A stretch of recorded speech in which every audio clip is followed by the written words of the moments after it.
external support here as well.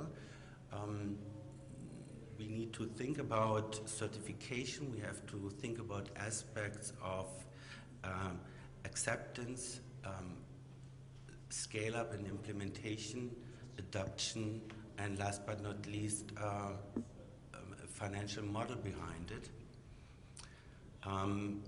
We will conduct dedicated pilots for this project in clinical development areas such as protocol optimization and patient recruitment.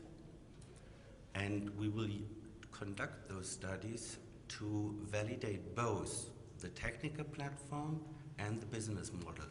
So we will have some iterations here. And at the end of the day, we believe, we are sure that we will provide a solution that is reusable, that is scalable, and that will foster the clinical research across Europe.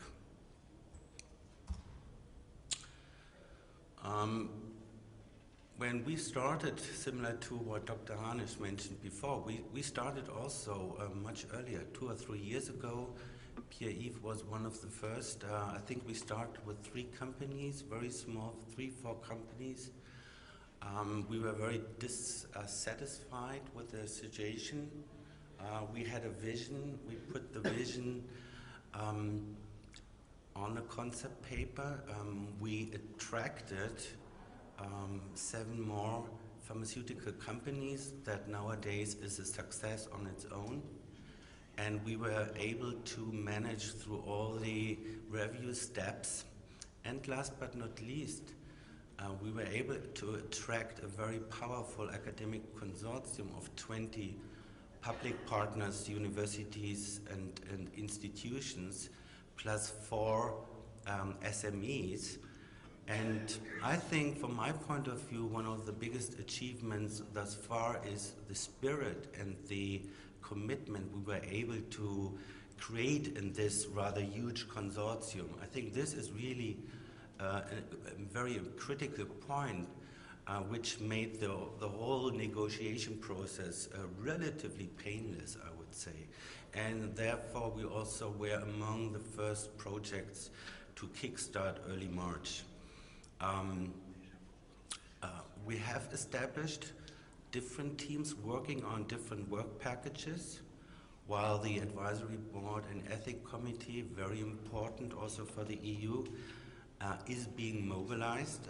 We were able to conduct already the first workshop on requirements, and when I say scenario-based requirements, then this is our definition of protocol optimization, patient recruitment. These are different scenarios. On the same time, we are working on the environmental scan to reach out to our external but also internal stakeholders. Follow-up workshop on the requirements is being planned, and once we know all the little nitty-gritty details, we will be able to more and more complete an integrated project plan. To ensure business model innovation, we have established a concept to ensure that, and a big forum meeting is being planned for fall this year. Unlike most of other IMI projects, we believe we really want to get this done in 4 years, and with a budget of 16 million, I think this is quite substantial and we can achieve a lot. And I think we have a pretty good balance between public and private contributions. So this is a snapshot of our partners from all over Europe, from Greece to Poland and UK. A very good mix and skills, and we are extremely pleased with the consortium.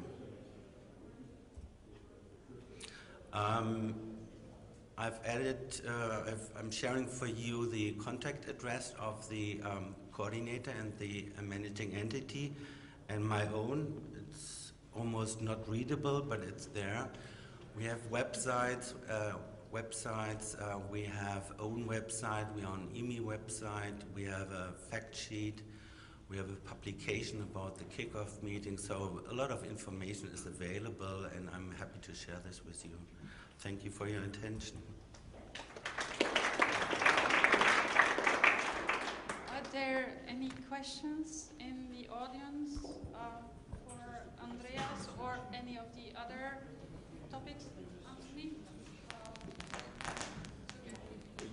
Thank you. So in terms of the source data coming from electronic health records, do you see more utility in audit type data where you're having structured data collection as people sort of follow people through given care procedures? Or are you seeing it very much more as in the ad hoc notes taken and filled in by doctors? I guess, where do you see the quick wins and the best opportunity for getting data for clinical research? I'm not sure I fully understood your question. I'm sorry. No. So I see. So I see in a clinical setting, electronic health records almost being two sources of data. One would be data mandated by governments to be collected at an audit level. So, for example, the time it takes someone to get from an ambulance drop-off to a certain procedure in the case of a myocardial infarction. So there is audit data that hospitals are required to collect that is quite highly structured, but it is still coming from the provision of care, versus the more unstructured doctor's notes that is coming from just sort of the general data they capture. I wonder if you could comment on the value of either or both of those sources and actually its use for the sort of the research you're looking to develop on. I would say this kind of discussion is a very important piece of what we are working on. And obviously I don't have the answers to your questions. What is very clear is we will focus on those data we will require, basically admission criteria for protocol feasibility, for optimization, for example. But in the long run, we will need both the clinical data itself and metadata as well. It depends on the service we are going to provide.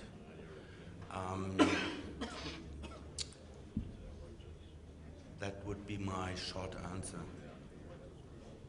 Okay. Any other questions for Andreas or for any of the other speakers on the knowledge management topics? No?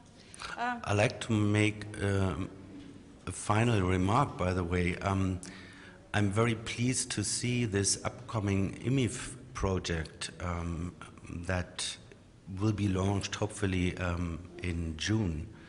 I think it's a great opportunity that we will be using in that other project this infrastructure we are going to establish and focus for that other project on therapeutic areas rather than clinical services. And that together with enhanced capabilities of the platform, this is a fantastic idea, and it's a smart move from IMI, I have to say. Actually it's FPR who tends to set the agenda.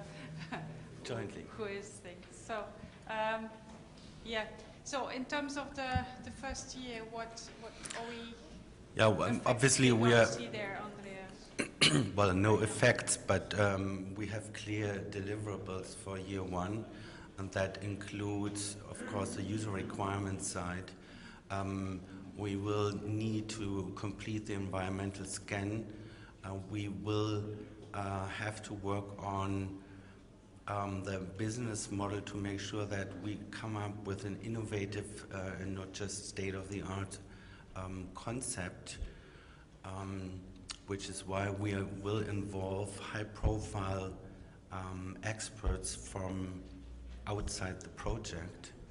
And beside this, a lot of base work in the technical work packages will be conducted early on. before the results of our analysis in the early work packages can inform the technical work package groups to fine-tune their platform. Okay. Thank you. Okay.